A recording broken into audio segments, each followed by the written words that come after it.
Hi everyone, welcome to my channel and welcome back. I'm Jeannie and I have been seeing a lot lately where you apply pigment powders directly to your stamping plate and stamp that way. And my mind was blown of, does that actually work? So in today's video, we're gonna give it a shot, and spoiler alert, I love the way it turns out. So hang out with me while I do this mani and do some new kind of stamping that's at least new to me. Before I get into the stamping, of course, I have to do a mani, so I'm going to be using these three beautiful colors from Dipp'd, and I'm super excited to use them. So this one is Petal to the Metal, and it was released earlier this year, so it's a little bit of a older color, but the beautiful purple shards, I absolutely love it. And I'm going to be pairing it with Lav-Ish. So this is a new re-release. So this is an older color that was re-released, and it's this beautiful glitter lavender gray. Wait till you see it dipped.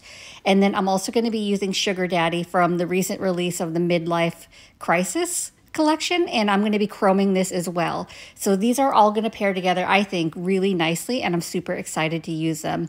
And of course, I'll be using my tried and true double dipped dip liquids. As always, I do have an affiliate code. You can use code Purplicious18 to save 18% off your orders if you want to do a little shopping. Jumping straight into my dipping process, I'm going to be starting with Sugar Daddy, and that's going to be on my ring finger only because I am going to chrome it and then I am going to do my stamping on top of it. So it's going to be a lot for the ring finger, but I think it all works out.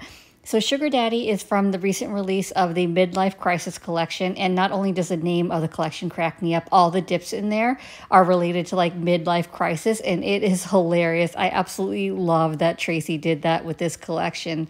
So Sugar Daddy, it is a white dip powder with blue and purple shimmers in it, and I feel like the video just doesn't quite do it justice. So when I chrome it, I feel like you can't really see the true beauty of it because it's really subtle, but it is so gorgeous. And I feel like because it's so subtle, it'll chrome so beautifully over any other color as well. And it's kind of got like that bluish purplish sheen to it that's just so stunning. I absolutely love it.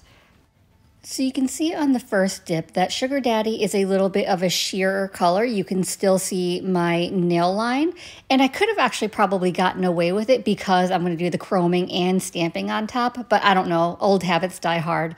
So I'm going to do 2 layers of Sugar Daddy. I'm going to cap and clear, file and buff, and then I will do the chroming and stamping, just because whenever you do chroming, it's going to show off any imperfections. So you want to make sure your nails are as smooth as possible so your chroming looks flawless.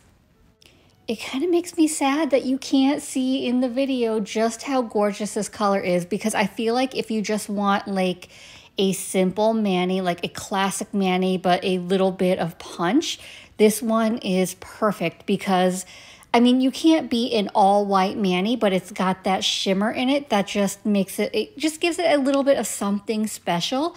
And I feel like even for like a wedding mani, it would be so beautiful. Now that I'm done with Sugar Daddy, I'm going to go ahead and move on to Lav-Ish, and that's going to go on my index finger and my pinky. And I'm so glad this color was re-released because I can't believe I didn't have it. So this is this beautiful lavender grayish shimmer, and just look at the coverage I got out of one dip. It is full coat coverage, so beautiful, so stunning. I mean, I almost was tempted to leave it sugared just because it looked so beautiful that way. The shimmers, I mean, I am obsessed with it. I'm going to wait to cap everything in clear till the very end, and I'll do it all together just because I'm not working with any solid colors, so I don't really have to worry about contamination of the stray glitter that's on my solid nail or anything like that. And then I'll make it a little bit quicker as well to do it that way. If it seems like I'm a little bit slower on the application of my dip base, it's because I am trying to slow down and I'm trying so hard to get better at my application of dip base. Because you know how there's some people who just have flawless application from the start, and so there's not any cleanup, they don't have to use a precision tool to clean up their cuticle area. They don't have to clean it up with filing. That is not me. I'll be very real that I get kind of sloppy with my dip base application. So then I have to work a little bit more at my filing just to clean up my cuticle area and make it as pretty as possible. So I want to be like those people who get it right from the start. And that way I have less filing to do. It'll just make things easier. So that's what I'm working on.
For my second layer of Petal to the Metal, I want a little more fuller coverage, so I'm going to pour my jar into my Dipp'd Chaos, and then I'm going to shake the Dipp'd Chaos in order to bring more of those shards to the top so that I can lay my finger directly into it and get fuller coverage.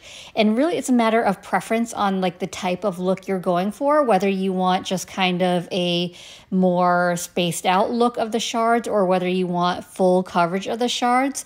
For this look, I wanted full coverage, so that's kind of why I'm doing it that way. But if you want it just a little more sporadic and just kind of as an accent, you can just dip directly in the jar rather than laying your finger in it. It's really what you prefer.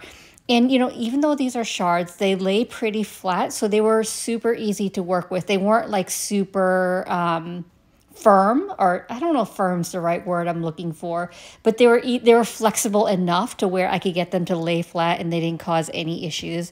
And I love that it's kind of like that lavender grayish color as well, so I think it pairs really nicely with Lav-Ish.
I went ahead and finished up off camera, so here's how it's looking after I finish filing and buffing. So now I'm going to go in with my double dipped Hema free gels. So I've got my gel base coat and my Ultra Shine gel top coat, and I'm going to be starting with a layer of gel base coat first.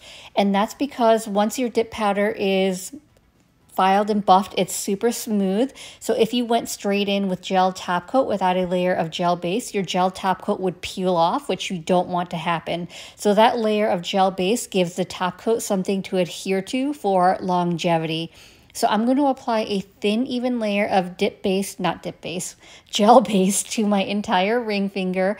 I'm going to give that a cure in my lamp for 30 seconds, and then I can go in and apply my gel top coat. So when I'm applying my gel top coat, I want to make sure I'm capping my free edge as well. And for chrome, you can't fully cure your gel top coat or else your chrome won't stick to it. So once I've got my gel top coat on, I'm going to flash cure it for 15-20 seconds. I do 20 seconds. It's really going to depend on your lamp. I've got a 48 watt UV LED lamp, but if you have a stronger lamp, you may need less time than that because if you over cure, your chrome will not stick. Also, when you're applying your gel top coat, make sure everything is as smooth as possible. There are no bumps. Everything is even because your chrome will show off any imperfections that are there.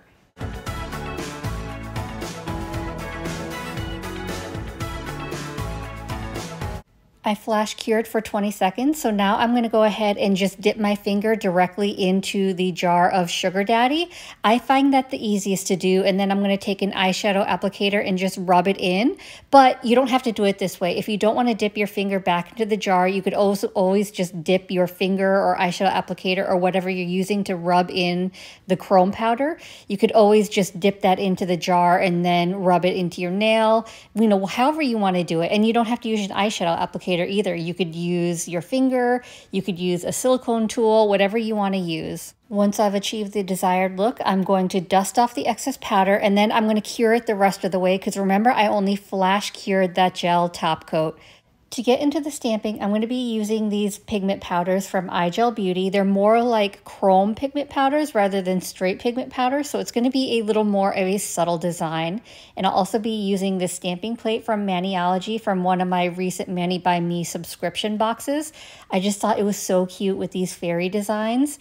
And I'm going to go ahead and make sure I've got everything set up and ready to go because usually stamping is a pretty speedy process, although without stamping polishes, I was in less of a rush. So to start off with, I wanted something tacky for my pigment powders to adhere to because I thought that if I didn't have something tacky, it may not stick on top of my chromed nail. So I'm going in with a full layer of gel base to my entire nail. I'm going to cure that for 30 seconds and then I can go in with my stamping. Once I've got my gel base cured, I'm going to go in with my pigment powder and I'm actually going to use an eyeshadow applicator. So I'm going to dip some of it into that pigment powder and I'm going to start dabbing that powder on the design I want to use on my stamping plate. Has anyone seen this technique before? Like, I've been seeing it a lot lately and I thought it was new, but when I searched YouTube, I found videos from like 5+ years, 3, 5, whatever years ago, and I had no idea. My mind was blown. I did not know you could stamp without stamping polish. So I'm just gonna make sure I get good coverage of the entire design because I wasn't really sure how much powder I needed just because I haven't done this before. So I wanted to make sure everything was fully covered just in case because I wanted to make sure that I got a good pickup of the design. So I'm going to go ahead and close my jar of pigment just so I don't spill it. And then I'm going to scrape. And it looks like there's a little smudgy, so I'm going to scrape one more time just to make sure that I've got even coverage of that design. I'm going to roll my stamper on it and look at that, picked up the full design in the first try. And then usual stamping process, I'm going to look at it through the jelly stamper, and then once I've got that placed where I want it, I'm going to press down and look at that full transfer. How cool is that? So in order to clean up, it's just going to be easier than regular polish. So I'm just taking some isopropyl alcohol and a lint-free wipe, and I'm just wiping off the stamping plate and as well as my scraper card, and the pigments just remove right off. And then for your stamper, you can take a lint roller and just remove any of the excess pigments there, and then you are all cleaned up. And to finish off my ring finger, I'm going to go ahead and top it with gel top coat. I don't need a layer of gel base first because you saw me apply that prior to the stamping. And I kind of want to float the gel top coat a little bit because I don't want to smear the pigments that are on there from the stamping. So I'm going to apply a generous amount, cure it for a full 60 seconds, and that nail will be done. And for the rest of my nails, because the double dipped dip top coat is one of my favorite dip top coats ever, I haven't found anything better. I'm going to use that for the rest of my nails. So I'm going to go in with one final layer of activator. I'm going to let that fully dry for a full 2 minutes, and then we will go in with dip top coat. And if you haven't tried their top coat yet, their dip top coat yet, wait till you see the shine. I'd easily say that the shine of this dip top coat is comparable to the shine of a gel top coat.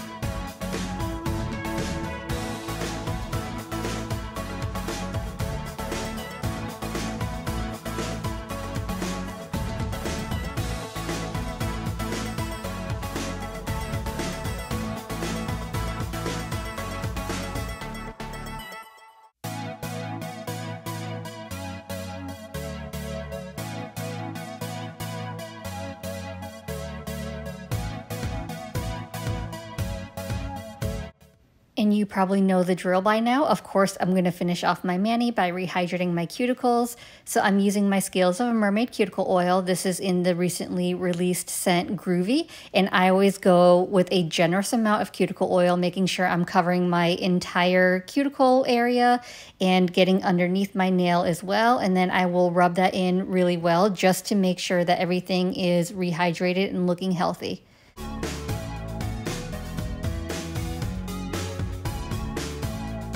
And here we are with the finished look. What do you think?